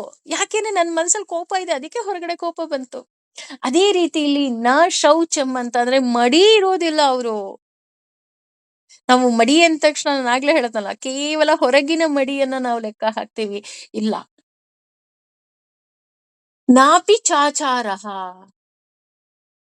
ಅವರ ನಡವಳಿಕೆ ಚೆನ್ನಾಗಿರೋದಿಲ್ಲ. ಅವ್ರ ನಡವಳಿಕೆ ಯಾಕೆ ಚೆನ್ನಾಗಿರೋದಿಲ್ಲ? ಅದಕ್ಕೆ ಉತ್ತರ ಮೇಲಿನ ಸಾಲ್ ಕೊಡುತ್ತೆ ಅಲ್ವಾ? ಶೌಚಂ, ಅವ್ರಿಗೆ ಮಡಿ ಇಲ್ಲ, ಅದಕ್ಕೆ ಅವರ ನಡವಳಿಕೆ ಸರಿ ಇಲ್ಲ. ನೋಡಿ, ಒಂದಕ್ಕೊಂದು ಎಷ್ಟು ಚೆನ್ನಾಗಿ ಲಿಂಕ್ ಆಗ್ತಾ ಇದೆ ಅಲ್ವಾ? ನಾನು ಅದನ್ನೇ ಹೇಳಿದ್ದು, ನಮ್ಮ ಮನಸ್ಸಿನಲ್ಲಿ ಏನಿರುತ್ತೋ ಅದೇ ಹೊರಗಡೆ ಬರುತ್ತೆ. ಒಂದ್ಸಲ ಯಾರೋ ಒಬ್ರು ತಪ್ಪು ಮಾಡಿದ್ರ ಒಳಗಡೆ ಭಗವಂತನ ನಾಮಸ್ಮರಣೆ ಇತ್ತು ಅಂದ ತಕ್ಷಣ ನಮ್ಗೂ ಅನ್ಸುತ್ತೆ, ಅಯ್ಯೋ ಭಗವಂತ ಅವ್ರ ಕೈಲಿ ಆತರ ಮಾಡಿಸ್ತಾ ಇದ್ದಾನೆ, ಹೋಗ್ಲಿ ಬಿಡತ್ಲೆಗೆ. ನಮಗ್ ಬೇಜಾರಾಗೋದಿಲ್ಲ. ಅಥವಾ ಯಾರೋ ಒಬ್ರು ನೋವು ಕಟ್ಟಿದ ತಕ್ಷಣ ನಮಗ್ ಬೇಜಾರಾಗೋದಿಲ್ಲ. ಅಯ್ಯೋ ಸರ್ವಂ ಶ್ರೀ ಕೃಷ್ಣಾರ್ಪಣ, ಭಗವಂತ ಅವ್ರಿಗೂ ಒಳ್ಳೇದ್ ಮಾಡ್ಬಿಡಪ್ಪ, ಯಾಕೆ ಅವ್ರಿಗೆ ಈ ತರ ಬುದ್ಧಿ ಕೊಡ್ತೀಯಾ ಅಂತ ಅನ್ಸುತ್ತೆ. ಅದಕ್ಕೆ ಇಲ್ಲಿ ಹೇಳ್ತಾ ಇರೋದು ನಾ ಶೌಚಂ. ಯಾವಾಗ ಮಡಿ ಇರೋದಿಲ್ಲ, ನಾಪಿ ಚಾಚಾರಃ, ಅವರ ನಡವಳಿಕೆ ಸರಿ ಇರೋದಿಲ್ಲ, ಅವರ ನಡತೆ ಸರಿ ಇರೋದಿಲ್ಲ. ಇದೆಲ್ಲ ಯಾವುದು ಅಂತ ಅಂದ್ರೆ ಆಸುರಿ ಗುಣದ ಲಕ್ಷಣಗಳು ಅಂತ ಹೇಳ್ತಾ ಹೋಗ್ತಾರೆ. ನಾವು ಅಸುರರ, ಅಥವಾ ಅಂದ್ರೆ ನಮ್ಮಲ್ಲಿ ಯಾವ ಸಂಪತ್ತಿ ಜಾಸ್ತಿ ಇದೆ, ಈಗ ಉದಾಹರಣೆ ಬ್ಯಾಂಕಿಗೆ ಹೋದ್ರೆ ಹೇಳ್ತಾರಲ್ಲ, ನಿಮ್ದು ಸಾಲನೇ ಜಾಸ್ತಿ ಇದೆ ರೀ, ನಿಮ್ಮ ಅಕೌಂಟ್ ಅಲ್ಲಿ ದುಡ್ಡೇ ಇಲ್ಲ ಅಂತ. ಈಗ ನಮ್ಮ ಅಕೌಂಟ್ ಅಲ್ಲಿ ದುಡ್ಡು ಜಾಸ್ತಿ ಇದೆಯಾ, ಅಥವಾ ನಾವು ಸಾಲ ಜಾಸ್ತಿ ಮಾಡಿದೀವ? ನಾವೇ ಲೆಕ್ಕ ಹಾಕೋಬೇಕು. ಅದೇ ರೀತಿ ನಮ್ಮಲ್ಲಿ ಅಸುರಿ ಗುಣ ಜಾಸ್ತಿ ಇದೆಯಾ, ಅಥವಾ ದೈವಿ ಗುಣ ಜಾಸ್ತಿ ಇದೆಯಾ? ಅದೇ ರೀತಿ ಇಲ್ಲಿ ಎಷ್ಟು ಸುಂದರವಾಗಿ ಹೇಳ್ತಾರೆ ಅಂದ್ರೆ, ನ ಸತ್ಯಂ ತೇಷು ಮಿಥ್ಯತೆ. ಅವರಲ್ಲಿ ಸತ್ಯ ಇರೋದಿಲ್ಲ. ಸತ್ಯ ಇರೋದಿಲ್ಲ ಅಂತ ಅಂದ್ರೆ ಅವ್ರು ಬರೀ ಸುಳ್ಳು ಹೇಳ್ತಾರೆ. ಏನು ಸುಳ್ಳು ಹೇಳ್ತಾರೆ? ಕೊನೆಗೆ ಎಷ್ಟು ಸುಳ್ಳು ಹೇಳ್ತಾರಪ್ಪ ಅವರು ಅಂತ ಅಂದ್ರೆ, ದೇವರ ಬಗ್ಗೆ ಸುಳ್ಳು ಹೇಳೋದಿಕ್ಕೆ ಶುರು ಮಾಡ್ಬಿಡ್ತಾರೆ. ಸಾಕಷ್ಟು ಜನ ಆ ಅಂದ್ರೆ ಅವ್ರಿಗೆ ಹಾಗಿದ್ರೆ ಗೊತ್ತೇ ಇಲ್ವಾ, ಅವರು ತಪ್ಪರ್ಥ ಮಾಡ್ಕೊಂಡಿದಾರ ಅಂದ್ರೆ ಇಲ್ಲ. ಅವರಿಗೆ ಸಂಸ್ಕೃತ ಜ್ಞಾನ ಇದೆ, ವೇದದ ಅರ್ಥ ಗೊತ್ತಿದೆ, ಭಗವಂತನ ಸಾನ್ನಿಧ್ಯದಲ್ಲೇ ಇರ್ತಾರೆ. ಆದ್ರೆ ದೇವ್ರ ಬಗ್ಗೆನೆ ಸುಳ್ಳು ಹೇಳ್ತಾರೆ. ಇಲ್ಲ, ದೇವ್ರ ಹಾಗಲ್ಲ, ದೇವ್ರ ಹೀಗಲ್ಲ, ದೇವ್ರಿಗೆ ಹಾಗ್ ಮಾಡಿದ್ರೆ ಖುಷಿ ಆಗತ್ತೆ, ದೇವ್ರಿಗೆ ಹೀಗ್ ಮಾಡಿದ್ರೆ ಖುಷಿ ಆಗತ್ತೆ. ಇಲ್ಲ, ಹೆಚ್ಚು ಕಮ್ಮಿ 16ನೇ ಅಧ್ಯಾಯದ 7ನೇ ಶ್ಲೋಕದಲ್ಲಿದ್ದೀವಿ. ಮೋರ್ ದ್ಯಾನ್ 515 ಶ್ಲೋಕಗಳ ಅರ್ಥವನ್ನ ನಾವು ಈಗ ಆಲ್ರೆಡಿ ಭಗವದ್ಗೀತೆಯಲ್ಲಿ ತಿಳ್ಕೊಂಡ್ಬಿಟ್ಟಿದೀವಿ. ಎಲ್ಲಾದ್ರೂ ಭಗವಂತ ನೀನ್ ಹೀಗೇ ಪೂಜೆ ಮಾಡು, ನೀನ್ ಹೀಗೇ ಪುನಸ್ಕಾರ ಮಾಡು, ನೀನ್ ಇದೇ ದೇವಸ್ಥಾನಕ್ ಬಾ, ಇದೇ ಏನದು ವ್ರತವನ್ನ ಮಾಡು, ಎಲ್ಲಾದ್ರೂ ಹೇಳಿದನ? ಎಲ್ಲೂ ಹೇಳಿಲ್ಲ ಅಲ್ವಾ? ನಮಗೆ ಯಾಕೆ ಈ ರೀತಿ ಯಾರೋ ಹೇಳಿದ ತಕ್ಷಣ ನಾವು ನಂಬಬಿಡ್ತೀವಿ ಅಂತ ಅಂದ್ರೆ, ನಮಗೆ ಅದರ ಅರ್ಥ ಗೊತ್ತಿರೋದಿಲ್ಲ ಅಲ್ವಾ? ಏನೋ ಒಂದು ಇತ್ತೀಚಿಗಂತೂ ಸುಮಾರು ಈ ಫೇಸ್ಬುಕ್ ಇರ್ಬೋದು, ಅಥವಾ ಸಾಕಷ್ಟು ಪೋಸ್ಟ್ಗಳಲ್ಲಿ ನಾವು ನೋಡ್ತಾ ಇರ್ತೀವಿ. ಪಾಪ ಕೃಷ್ಣನ್ ಪೋಸ್ಟ್ ಒಂದು ಹಾಕ್ಬಿಟ್ಟು ಏನೋ ಒಂದು ಹಾಕ್ಬಿಡ್ತಾರೆ, ಕೃಷ್ಣ ಹೀಗ್ ಹೇಳ್ದ, ಭಗವದ್ಗೀತೆ ಎಲ್ಲಿದೆ? ಹೌದಾ, ಭಗವದ್ಗೀತೆಯಲ್ಲಿ ಇದೆಯಾ? ಯಾವ ಅಧ್ಯಾಯದಲ್ಲಿ ಇದೆಯಪ್ಪ? ಯಾವ ಶ್ಲೋಕದಲ್ಲಿ ಇದೆಯಪ್ಪ? ನಮಗೂ ಹೇಳಪ್ಪ, ನಾನು ತಿಳ್ಕೊಂತೀನಿ. ಯಾಕೆ ಅಂದ್ರೆ ಭಗವಂತ ಎಲ್ಲೂ ಹೇಳಿಲ್ಲ ಕಣ್ರಿ. ನೀನ್ ಗಂಧವನ್ನೇ ಹಾಕೋ, ನೀನ್ ಮಂತ್ರವನ್ನೇ ಮಾಡು, ನೀನ್ ನಾಮಸ್ಮರಣೆಯಲ್ಲೇ ಇರು, ಹೇಳಿಲ್ಲ. ಹೇಳಿರೋದೇನೋ ನಿನ್ನ ವರ್ಣಕ್ಕೆ, ನಿನ್ನ ಆಶ್ರಮಕ್ಕೆ ಯಾವುದು ಬಂದಿದೆಯೋ ಆ ಕರ್ತವ್ಯವನ್ನ ಬಿಡದ ಹಾಗೆ ಮಾಡು. 100% ಎಫರ್ಟ್ ಹಾಕಿ ಪ್ರೀತಿಯಿಂದ ಮಾಡು. ಯಾಕೆ ಪ್ರೀತಿಯಿಂದ ಆ ಕಾರ್ಯವನ್ನ ಮಾಡ್ಬೇಕಪ್ಪ ಅಂತ ಅಂದ್ರೆ, ಅದು ನನ್ನ ಕೆಲಸ. ಕೊನೆಗೆ ಕರ್ಮಣ್ಯೇವಾಧಿಕಾರಸ್ಯೆ ಮಾ ಫಲೇಷು ಕದಾಚನ, ನೀನ್ ಅದರಿಂದ ಏನೂ ಎಕ್ಸ್ಪೆಕ್ಟ್ ಮಾಡ್ಬೇಡ. ಅದ್ರ ಜೊತೆಗೆ ಸರ್ವಂ ಶ್ರೀಕೃಷ್ಣಾರ್ಪಣಮಸ್ತು. ನೀನು ಯಾವ ಕರ್ಮವನ್ನ ಮಾಡ್ತೀಯ ಆ ಕರ್ಮವನ್ನೇ ನನಗೆ ನೀನು ಒಪ್ಪಿಸ್ಬಿಡು. ನೀನು ರೈತನಾ, ನೀನು ಬೆಳಗಿನ ಎದ್ದ ತಕ್ಷಣ ನೀನು ಹೋಗಿ ಗದ್ದೆಯಲ್ಲಿ ಕೆಲಸ ಮಾಡ್ತೀಯಲ್ಲ, ಅದು ನಿಜವಾದ ಸೇವೆ, ಅದು ನಿಜವಾದ ಕೆಲಸ. ಅಥವಾ ನೀನು ಒಂದು ಗುರುವಿನ ಸ್ಥಾನದಲ್ಲಿದ್ಯಾ, ಅಥವಾ ನೀನು ಯಾವುದೋ ಬೋಧನೆಯಲ್ಲಿ ಇದೆಯಾ, ನೀನು ಹೋಗಿ ಬೋಧನೆ ಮಾಡ್ತೀಯಲ್ಲ, ಅದು ನಿನ್ನ ನಿಜವಾದ ಸೇವೆ. ಅಥವಾ ನೀನು ಅಮ್ಮನ, ನೀನು ಮಕ್ಕಳನ್ನ ತುಂಬಾ ಚೆನ್ನಾಗಿ ನೋಡ್ಕೊಳ್ತೀಯಾ, ಅದು ನಿನ್ನ ನಿಜವಾದ ಸೇವೆ. ನೀನ್ ಡಾಕ್ಟ್ರ, ನೀನ್ ಪೇಷಂಟ್ಸ್ ನ ತುಂಬಾ ಚೆನ್ನಾಗಿ ನೋಡ್ತಾ ಇದೀಯಾ, ಸರಿಯಾದ ಮೆಡಿಸಿನ್ಸ್ ನ ಕೊಡ್ತಾ ಇದೀಯಾ, ಅದು ನಿಜವಾದ ಸೇವೆ. ಅದೇ ಬಿಟ್ಬಿಟ್ಟು ಅಲ್ಲಿ ಯಾವುದೋ ಎಮರ್ಜೆನ್ಸಿ ಆಪರೇಷನ್ ಬಂದಿರುತ್ತೆ, ಇಲ್ಲ ಇಲ್ಲ ನಾನು ಮನೆಗೆ ಹೋಗಿ ದೀಪ ಹಚ್ಚಿ ಪೂಜೆ ಮಾಡಿ ನಾನು ಪಾರಾಯಣವನ್ನ ಮಾಡ್ಬಿಟ್ಟು ಬರ್ತೀನಿ, ಕೃಷ್ಣ ಒಪ್ಪೋದಿಲ್ಲ. ಅಥವಾ ನಿನ್ನ ಕರ್ತವ್ಯ ಇದೆಯಾ, ನೀನು ಮಗನಾಗಿ ನಿನ್ನ ತಾಯಿಯನ್ನ ನೋಡ್ಕೋಬೇಕಾ, ಅಥವಾ ಗಂಡನಾಗಿ ಹೆಂಡತಿಯನ್ನ ನೋಡ್ಕೋಬೇಕಾ, ಅಥವಾ ತಂದೆಯಾಗಿ ಮಗಳನ್ನ ನೋಡ್ಕೋಬೇಕಾ? ಆ ಕರ್ತವ್ಯ ಎಲ್ಲವನ್ನ ಬಿಟ್ಟು ನೀನು ಕಾವಿ ಹಾಕೊಂಡು, ಗಂಧವನ್ನ ಹಾಕೊಂಡು, ನಿನ್ನ ಬಾಯಿಯಲ್ಲಿ ನಾಮಸ್ಮರಣೆ ಇದ್ರೆ ನಾನು ನಿನ್ನ ಒಪ್ಕೊಳ್ತೀನ? ಖಂಡಿತ ಒಪ್ಕೊಳ್ಳೋದಿಲ್ಲ. ಯಾಕೆ ಅಂತ ಅಂದ್ರೆ, ನೀನು ಸತ್ಯವನ್ನ ಮಾತಾಡು, ಸತ್ಯದ ದಾರಿಯಲ್ಲಿ ಹೋಗು, ಸತ್ಯದ ನುಡಿಯಲ್ಲಿ ಇರು. ಅಲ್ವಾ? ಎಷ್ಟು ಸುಂದರವಾಗಿ ಭಗವಂತ ನಮಗೆ ನಮ್ಮ ಜೀವನದ ಬಗ್ಗೆ, ನಿನಗೆ ಆಸುರಿ ಗುಣ ಇದೆಯಾ ಅಥವಾ ದೈವಿ ಗುಣ ಇದೆಯಾ, ಅಥವಾ ಆಸುರಿ ಗುಣ ಇದ್ರೂ ಸಹ ನೀನ್ ಬೇಜಾರ್ ಮಾಡ್ಕೋಬೇಡ, ದೈವಿ ಗುಣವನ್ನ ಬೆಳೆಸ್ಕೋ. ಯಾರ್ ಬೆಳೆಸ್ಕೋಬೇಕು? ನೀನೇ ಬೆಳೆಸ್ಕೋಬೇಕು. ಹೇಗ್ ಬೆಳೆಸ್ಕೋಬೇಕು? ನಿನ್ನ ಕರ್ಮದಿಂದ.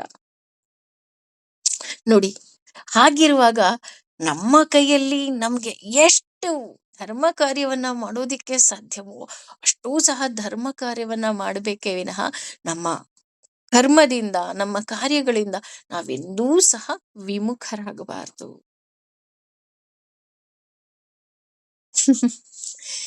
ಇನ್ನು ಏನೆಲ್ಲ ಆಸುರಿ ಗುಣಗಳಿದೆ ಅಂತ ಭಗವಂತ ಇನ್ನೂ ಮುಂದಕ್ಕೆ ಹೇಳ್ತಾ ಹೋಗ್ತಾನೆ. ನಮ್ಮಲ್ಲೂ ಸಹ ಆ ಗುಣಗಳಿದ್ದಾಗ ನಾವು ಅದನ್ನೆಲ್ಲ ಬಿಡ್ತಾ ಹೋಗೋಣ. ಯಾಕೆಂದ್ರೆ ಭಗವಂತ ಕೈ ಹಿಡಿದು ಇಷ್ಟು ಒಳ್ಳೆಯ ದಾರಿಯನ್ನ ತೋರಿಸ್ಬೇಕಾದ್ರೆ ನಾವಿನ್ನೂ ಸರಿಯಾದ ದಾರಿಗೆ ಹೋಗ್ಲಿಲ್ಲ ಅಂದ್ರೆ ನಮ್ಮಂತಹ ಮೂರ್ಖರು ಇನ್ನೊಬ್ರು ಇರೋದಿಕ್ಕೆ ಸಾಧ್ಯವೇ ಇಲ್ಲ, ಅಲ್ವಾ? ಯೋಚನೆ ಮಾಡಿ. ಹಾಗೆ ಸರ್ವಂ ಶ್ರೀ ಕೃಷ್ಣಾರ್ಪಣಮಸ್ತು. ಸರ್ವೇ ಜನ ಸುಖಿನೋ ಭವಂತು. ಸಮಸ್ತ ಸನ್ಮಂಗಲಾನಿ ಭವಂತು.